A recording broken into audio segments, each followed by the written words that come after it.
ആഴ്ചയിൽ 1-2 തവണ ഒരു പബ്ലിക് സ്കൂളിന്റെ ഒരു റെന്റഡ് ബാസ്കറ്റ്ബോൾ കോർട്ടിൽ കൂടുന്നു. വൈകുന്നേരം ആകുമ്പോൾ like you and I will help each other put on makeup. നമ്മൾ തന്നെ ഉണ്ടാക്കിയ കോസ്റ്റ്യൂംസ് തന്നെ നമ്മൾ ഇടുന്നു. ആൾക്കാർ രാത്രി ആകുമ്പോൾ ബിയർ ക്യാൻ ആയിട്ട് വരുന്നു. അങ്ങനെ these people get to live out their old dreams once or twice a week. ഇങ്ങനെ ഹൈ ഫ്ലൈങ് സ്റ്റൺസ് ഒക്കെ ചെയ്യുന്നു, ചതവും മുറിവൊക്കെ വന്ന് എന്നിട്ടും അവർ തിരിച്ച് ജോലി ചെയ്യാൻ തന്നെ പോകുന്നു. അപ്പോൾ എവിടെയോ അവർക്ക് അറിയാം പ്രാക്ടിക്കലി അവർക്ക് വേറെ ജോലി ചെയ്തേ പറ്റുള്ളൂ, പക്ഷെ they refuse to give up on this dream. ആ ഒരു സാധനം എനിക്ക് ഇങ്ങോട്ടേക്ക് ഒന്ന് പ്ലേസ് ചെയ്യാൻ പറ്റിയാൽ എനിക്ക് അടിപൊളിയായിരിക്കും എന്ന് തോന്നിയായിരുന്നു. അങ്ങനെയാണ് പിന്നെ നമ്മൾ കൊച്ചി എന്ന് ചൂസ് ചെയ്യാൻ ഉള്ളൊരു കാരണം, first the people over here, second is ആ ഒരു ഫൈറ്റിംഗ് സ്പിരിറ്റ് ഉണ്ടല്ലോ, that we will not give up no matter what. Next is Kochi നമ്മുടെ സൗത്ത് ഇന്ത്യയിലെ വൺ ഓഫ് ദ ഹബ്സ് ആണ് പഴയ ഗാട്ട ഗുസ്തിക്ക്. ഗാട്ട ഗുസ്തിയുടെ ഒരു പണ്ടത്തെ ഒരു Kochi was a main places, one of the main places for that.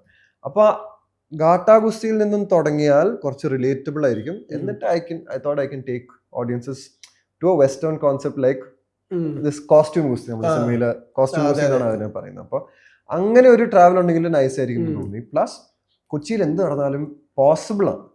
Like no one will say ഇതെങ്ങനെ നടക്കാനാണ്. കാരണം കുറെ കൾച്ചേഴ്സ് ഒരുമിച്ച് ഇൻ ഹാർമണി എക്സിസ്റ്റ് ചെയ്യുന്ന ഒരു സ്പേസ് ആണ് ഫോർട്ട് കൊച്ചി. ഒരു ആംഗ്ലോ ഇന്ത്യൻ കമ്മ്യൂണിറ്റി ഉണ്ട്, ഒരു കൊങ്കണി കമ്മ്യൂണിറ്റി ഉണ്ട്, തമിഴ് ബ്രാഹ്മൺ കമ്മ്യൂണിറ്റി ഉണ്ട്, ഗുജറാത്തി കമ്മ്യൂണിറ്റി, എല്ലാരും കോ എക്സിസ്റ്റ് ചെയ്യുന്നു. അപ്പോൾ അതുകൊണ്ട് തന്നെയാണ് നമ്മുടെ സിനിമയുടെ ക്യാരക്ടേഴ്സ് തന്നെ all different kinds of people from different backgrounds അങ്ങനെയൊക്കെ. സോ അവിടെ നിന്നായിരുന്നു ആ ഒരു മെയിൻ ഐഡിയ വന്നത്, to brand it this way. But ഞാനും എന്റെ പ്രൊഡ്യൂസർ ഷിഹാനും എപ്പോഴും പറയുന്ന പോലെ we were very sure about one thing, it is that നമ്മൾ ആൾക്കാരെ ഈ ലോകത്തിലേക്ക് ഇൻവൈറ്റ് ചെയ്യുന്ന ഇറ്റ്സ് ത്രൂ റെസ്ലിംഗ്. പക്ഷെ ഇൻവൈറ്റ് ചെയ്ത് ഇരുത്തി കഴിഞ്ഞാൽ റെസ്ലിംഗും വേണം. അതിനൊപ്പം അവർക്കൊക്കെ അറിയാവുന്ന, അവർക്ക് ഈ ക്യാരക്ടേഴ്സിനെ കാണുമ്പോൾ ഇത് ഞാനും എന്റെ ഫ്രണ്ട്സ് ആണല്ലോ എന്ന് ഫീൽ ചെയ്യണം, ആ ഒരു ബ്രദർഹുഡ് ഫീൽ ചെയ്യണം. So we always use to say come for the wrestling, stay for the brotherhood. അങ്ങനെ that was our original idea for the branding. ഇത് പറഞ്ഞപ്പോൾ നമ്മുടെ കൊച്ചിയിൽ തന്നെ ഒരുപാട് ഈ ഡെയിലി ജോലി ചെയ്യുന്ന ഒരുപാട് പേര് വീക്കെൻഡ്സിൽ ഭയങ്കരമായി ഫുട്ബോൾ കളിക്കുന്നവരുണ്ട്, ക്രിക്കറ്റ് കളിക്കുന്നവരുണ്ട്. ഈ റിയൽ ലൈഫ് റെഫറൻസുകളൊക്കെ നിങ്ങൾ റിസർച്ചിന്റെ ഭാഗത്തേക്ക് പോയപ്പോൾ അങ്ങനത്തെ ആളുകളൊക്കെ മീറ്റ് ചെയ്തിട്ടുണ്ടല്ലോ? പിന്നെ അങ്ങനെ കുറെ ആൾക്കാരെ മീറ്റ് ചെയ്തു. ഇതിന്റെ ഒരു reference points in terms of people എനിക്ക് ആക്ച്വലി കിട്ടിയത്, ഞാൻ ചത്താപ്പച്ചയ്ക്ക് വേണ്ടി റിസർച്ച് ചെയ്യുന്നതിന് മുന്നേ തന്നെ തുടങ്ങിയതാണ്. ഞാൻ അസിസ്റ്റ് ചെയ്തൊരു സിനിമ തുറമുഖം എന്ന് പറഞ്ഞാൽ അതിന്റെ റിസർച്ച് തൊട്ട് ഞാൻ കൊച്ചിയിലുണ്ടായിരുന്നു. സോ കുറച്ച് മാസങ്ങൾ ഞാൻ കൊച്ചിയിൽ തന്നെ രാജീവ് രവി സാറിനെ അങ്ങോട്ടേക്ക് അയച്ച് ഞാൻ അവിടുത്തെ കുറച്ച് ചേട്ടന്മാരായിട്ട് ചില്ല് ചെയ്ത് കഥകളൊക്കെ കേട്ടറിഞ്ഞ് അവിടുത്തെ കുറെ ക്യാരക്ടേഴ്സിനൊക്കെ മീറ്റ് ചെയ്ത് അങ്ങനെയാണ് എനിക്ക് അവിടുത്തെ ഒരു ഫ്ലേവർ ഒന്ന് മനസ്സിലായി തുടങ്ങി. അങ്ങനെയാണ് എനിക്ക് കൊച്ചിക്കാരെ ഭയങ്കരമായിട്ട് ഇഷ്ടപ്പെടാൻ തുടങ്ങി. ആ that side of people no, like Fort Kochi, Mattancherry, അവിടുത്തെ ആൾക്കാർ, അവിടുത്തെ ഉമ്മമാര്, ഇക്കമാര്, എല്ലാരും വൈകുന്നേരം ആകുമ്പോൾ പുറത്തിറങ്ങും, അങ്ങോട്ടും ഇങ്ങോട്ടും ഒക്കെ സംസാരിക്കാൻ. It's A beautiful community. അപ്പോൾ അവരോടൊപ്പം ഞാൻ ഫുട്ബോളൊക്കെ കളിച്ചിട്ടുണ്ട്. അപ്പൊ തൊട്ട് തുടങ്ങിയതാണ്. അപ്പൊ അവിടുന്ന് എവിടെയോ ഇപ്പോഴും പിൻ പോയിന്റ് ചെയ്യാൻ പറ്റുന്നില്ല. Some memories are there of those people. അതൊക്കെയാണ് ഈ സുപ്രൻ, കുരുവി, അഷ്കർ എന്നൊക്കെ പറഞ്ഞ എന്റെയും നമ്മുടെ സ്ക്രീൻ പ്ലേ റൈറ്റർ സനൂപ് തൈക്കോടത്തിന്റെയും മെമ്മറീസും ഒക്കെ ഉണ്ട്. ഈ ശരിക്കും പറഞ്ഞു ഇപ്പൊ ഇതിലെ കാസ്റ്റിംഗിലേക്ക് വരികയാണെങ്കിൽ ഇപ്പൊ സിനിമ കഴിഞ്ഞ എല്ലാരും പറഞ്ഞൊരു പോയിന്റ് വിശാഖിന്റെ റോള് തന്നെയായിരുന്നു. ഈ ചെറിയാൻ ശരിക്കും പറഞ്ഞു കഴിഞ്ഞാൽ എങ്ങനെ, കാരണം ചെറിയാന്റെ ഒരു ഡയലോഗ് വെച്ചിട്ട് എല്ലാരും പറയണത്, അതായത് ആനന്ദത്തിലൊരു ഡയലോഗ് ഉണ്ട്, you are the man the കരിങ്കലത്തെ കൊടുങ്കാറ്റ് എന്ന് പറഞ്ഞിട്ട്.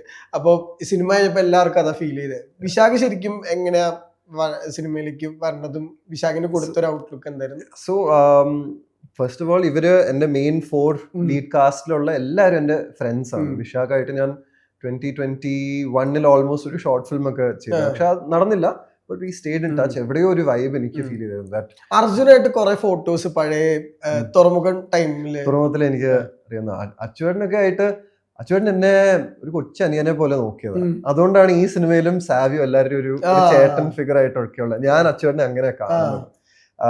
കണ്ണൂരിൽ നമ്മൾ തുറമുഖം ഷൂട്ട് ചെയ്യുമ്പോഴും ഷൂട്ട് കഴിഞ്ഞാൽ നേരെ എടവാ എന്റെ വണ്ടി കയറിക്കോ, എന്നെ പുള്ളിയുടെ ഹോട്ടൽ റൂമിലേക്ക് കൊണ്ടുപോയി എനിക്ക് വേണ്ടി റൂം സർവീസ് ഒക്കെ ഓർഡർ ചെയ്ത്, എനിക്ക് എൻ്റെ വേറെ ഒരു ഏരിയ ഫ്രണ്ട് ഉണ്ടായിരുന്നു, വരുൺ എന്ന് പറഞ്ഞു, ഫീഡ് ചെയ്ത് നമ്മളെ നോക്കി, നമ്മളെ എല്ലായിടത്തും ഒക്കെ കൊണ്ടുപോയി, എന്നിട്ട് നമ്മളെ തന്നെ നമ്മുടെ റൂമിലേക്ക് ഡ്രോപ്പ് ചെയ്യും. അങ്ങനെ he had no reason to do that, he was just kind. അങ്ങനെ അപ്പൊ അച്ചുവേട്ടനെ ഒരു വാല്യൂസ് നമുക്ക് കാണാം. സൗബിക്കയുടെ ഒപ്പം അങ്ങനെ ആ. ഒരു കൊച്ചനിയനായിട്ട് ഇങ്ങനെ നടന്നു. So he knows how much means for us. നമ്മുടെ കാസ്റ്റിനെ അങ്ങനെ തന്നെ പുള്ളി നോക്കിയത്. അപ്പൊ വിശാഖിന്റെ കാര്യത്തിലേക്കും വരുവാണെങ്കിൽ എനിക്ക് എവിടെയോ തോന്നിയായിരുന്നു that his crazy matches my crazy, ആ ഒരു സാധനം ഉണ്ടല്ലോ. So actually no, Vishakh is way crazy സത്യം പറയാ. ചെറിയാൻ ആക്ച്വലി നമ്മുടെ ലേറ്റർ ഡ്രാഫ്റ്റ്സിൽ വന്നത്. ഇതിന് കുറെ ഡ്രാഫ്റ്റുകൾ നമ്മൾ വർക്ക് ചെയ്തായിരുന്നു. ഞാൻ തന്നെ ഒറ്റയ്ക്ക് വർക്ക് ചെയ്തായിരുന്നു. പിന്നെ ഷിഹാൻ നിഷാൻ റിയൽ വേൾഡിന്റെ ടീം വന്നിട്ട് അവർ തന്നെ ഹെൽപ്പ് ചെയ്ത് നമ്മൾ ഈ ഒരു വേർഷൻ സ്ട്രക്ചർ ചെയ്ത് തുടങ്ങിയിരുന്നു. അതിനുശേഷം ആണ് നമ്മുടെ സനൂപ് ഹിസ് ടീം, അമലൻ ആദർശ് ഒക്കെ വന്നത്.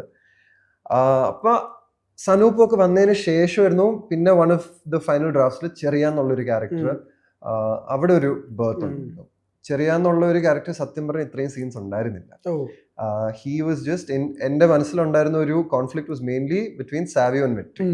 ഈ ക്യാരക്ടേഴ്സിലേക്ക് അങ്ങനെ ഡീപ്പായിട്ട് പോകാൻ പറ്റുമോ?